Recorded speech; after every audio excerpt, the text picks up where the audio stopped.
Hey, what's up guys? Thermo11 here with my review of Pokemon the movie Diancie and the Cocoon of Destruction. So this is movie 17 overall in the Pokemon series of movies, and this review will contain minor spoilers because you see the movie's kind of simple. So if I were to give you a description of the movie, I could just do it in like 10 seconds or something. So if you don't want to hear the spoilers, just watch the movie first. I don't know how concerned you are about that. I mean, it's a Pokemon movie, so you've probably already seen it too, so that would actually make it better for me. Anyways, the plot of this movie is very, very basic, as I said before. Diancie, a Pokemon princess of sorts, she has to create a heart diamond because the old one's starting to die. And the heart diamond powers the diamond domain, which is the place that they live in, and the two are kind of connected. So if the heart diamond dies, the diamond domain will be destroyed as well. And then, as a princess, Diancie has these Carbink. I think that's how you say the Pokemon's name. She has these Carbink servants around, and I guess they're like elders. That's what it seemed like. They seemed very old. I'm not sure if she ever called them elder or anything like that. But one of them tells her a story after she can't create the heart diamond. You know, she's trying to replace the heart diamond. And basically, he was killed in this big event before the movie, and then Xerneas brought him back to life. And that was a pretty interesting story. Pokemon Company, why can't we get more of this? I enjoyed that. Just that little snippet about him dying and everything, that was great. I mean, they really need to make the anime series more interesting. Actually give the anime a better plot, introduce the evil team. I don't know who's in charge of the Pokemon anime, but you need to work on that. And another thing that they kind of made mistakes on within the Pokemon anime was that, like, they introduced Team Plasma in a filler season, and they weren't even around for that long. They introduced them after the Pokemon League. You can't do that because they tried to mix new Team Plasma and old Team Plasma, and it doesn't work. And what they're doing for this generation is that they've introduced the evil villain of Team Flare in the side anime with Elan and the Mega Evolutions and all that. And, you know, I'm not the best writer, but I would just say that that's not a good way to write a story. But I kind of went off on a tangent there. I hope you guys don't mind. Anyways, back to the movie. So if you didn't know, now you're gonna know. Xerneas is the Pokemon of life, and Yveltal is the Pokemon of destruction. I don't know why it couldn't have just been the Pokemon of death. They say death in the Pokemon movies. I mean, that's how you know the Pokemon movies are on a different level. You know, when they start saying death, it's like, oh, Ash just said that. Or like in the first movie, Ash just died. Stuff like that. The intro for the movie is placed after all of this. Like, this is like the prologue, or I guess like the beginning of the story. And then they place the intro after that, which is weird because the intro normally comes before, but it's not a big deal. Pokemon movies are always like a little bit strange on Cartoon Network, but maybe they did everything correctly, because I know in a previous movie, the Zoroark movie, they actually skipped a part and they had to re-air it. So whatever. The opening is pretty much a battle with Ash and another trainer from the Pokemon Mega Evolution special, and we get an extended version of the new opening. Yeah, we get an extended version of the opening, not the new opening, but the opening that was current at the time, because this movie came out like November or October of 2014, so I'm really late on my review.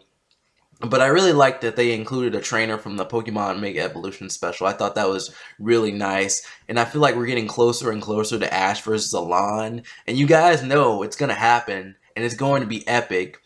I can imagine Ash having some sort of Mega Stone by then.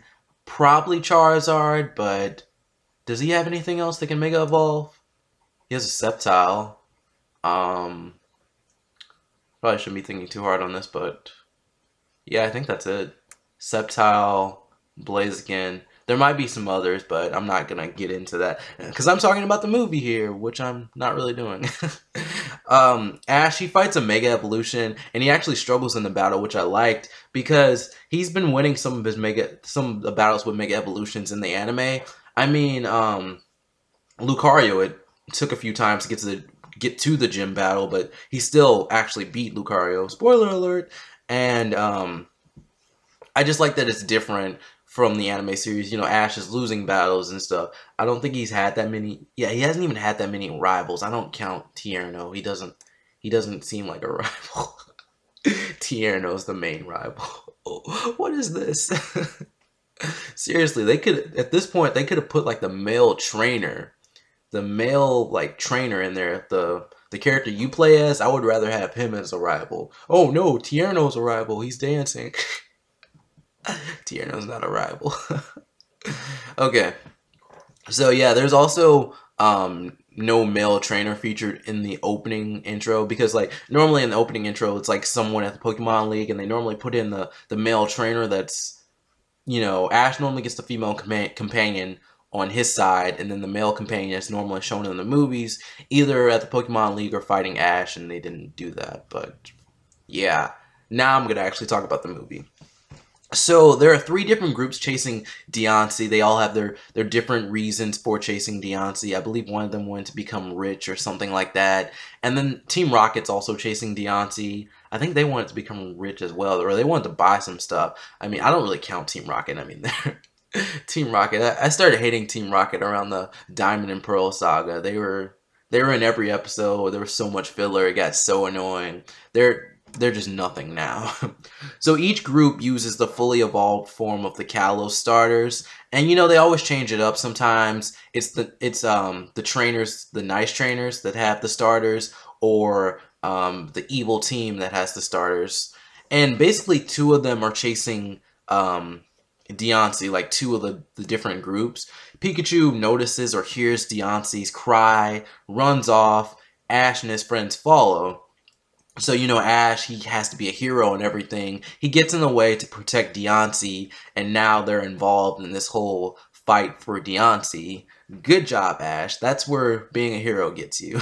And then Diancie is basically, her personality, I would say, is basically like a kid in certain aspects, because she doesn't really know things about the world and everything, and she has to learn about different things from Ash and his friends, and she also has to learn, you know, to do her role, which is to create the heart diamond and, you know, have the diamond domain survive. And they really want you to think that she's a princess, or they really show that she's a princess, because she'll tell Ash and his friends that she'll allow their actions, like she's above them in a way. And then Ash and his friends want to help Diancie with her journey. What a surprise! And then they go out and have fun for a little bit in the movie, and then they kind of search for Xerneas. And then they run into the evil groups, and I mean, the rest of the movie is pretty much Diancie looking for Xerneas, and then the final act, I guess you could say. And there's a little plot twist there. I guess there's like 2 plot twists. It's simple, especially the first plot twist. It's something that you'll definitely call, or you'll notice, or you'll think, something's wrong with this. But I mean, that's cool. And I don't know if I had anything else to say about that part, because let me see. No. There was something, about Diancie's voice. I normally hate the voices they do for the Pokemon in the movies, because like apparently Pokemon can't actually talk, but they can talk in the movies, but they're gonna give them telekinesis or something like that. Or is it telepathy? No, telekinesis is moving things with your mind. I'm sorry. Telepathy.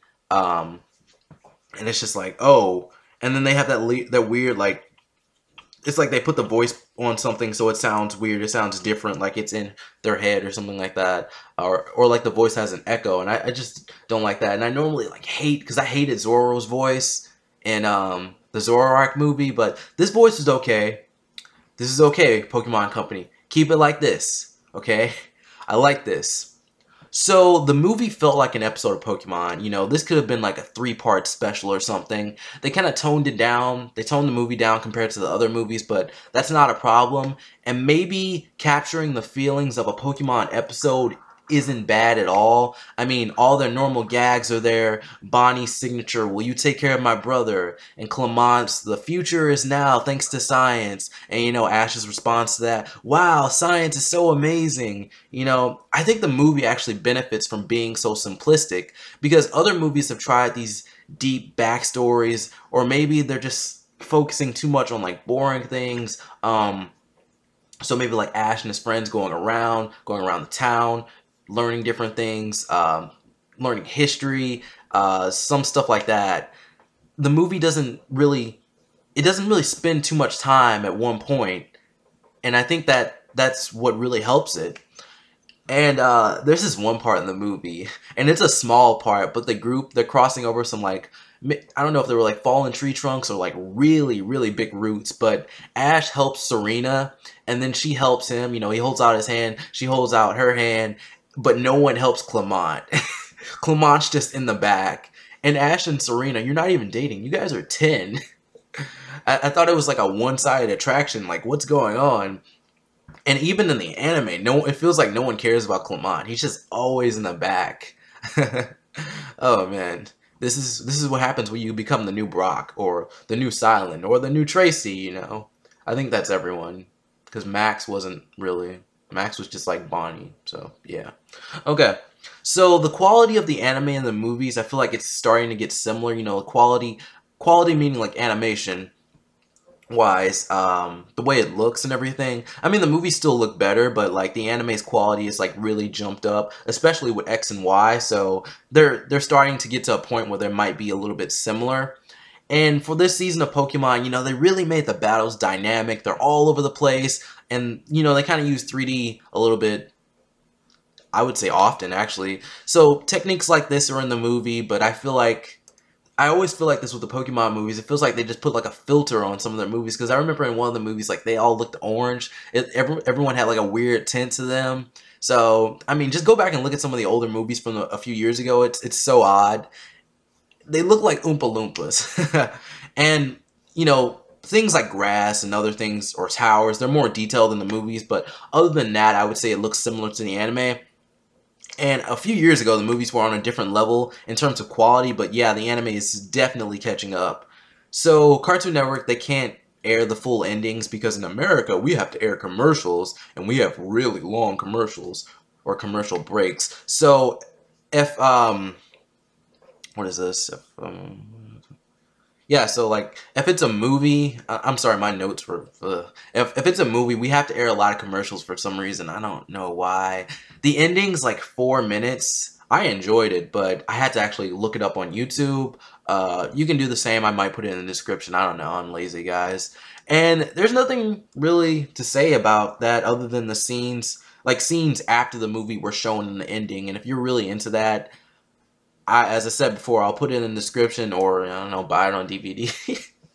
If you really love this movie, buy it on DVD. If you thought it was like the best thing ever, buy it on DVD. So the movie was good. I think this would be a perfect model for future Pokemon movies. They might need to add a little bit more to it, but this is good so far. This is a good start. If we can just take this, keep it, add more to it, we're going to have a great future with the Pokemon movies. And the ending of the movie is pretty good, and it may remind you of the first Pokemon movie. I'm not going to say that much about it, but that might give you a big hint. And spoiler alert, I'm going to talk about the message behind the movie, so I'll give you 3 seconds to leave if you haven't seen it. 1, 2, 3, spoilers. I would say that the message behind the movie was that life is precious, so cherish the time you have. I mean, the ending really kind of enforces that and everything, you know, when everyone's all sad and stuff. I'm not going to say too much, because some people are dumb and will stay anyway. But, you know, I've already said everything I want to say about the movie. I think it was good. I think this gives us a great hope for the future for Pokemon movies. And overall, I enjoyed it. So anyways, guys, thank you for watching. If you enjoyed this video, please like and subscribe to my channel. I'm going to be doing videos all summer long. I actually have 3 other videos to do, and I have a One Piece discussion possibly coming. So yeah, that gives you some stuff to look forward to. You can also keep up with me on Facebook and Twitter. I would like for you guys to follow me and like on Facebook, because I don't really know if I should post more or not, because I'm not really getting that much feedback. I also have an Instagram, but I don't post on there. So if you want me to post, show me. Anyways, guys, thank you for watching. Peace out. Have a nice day.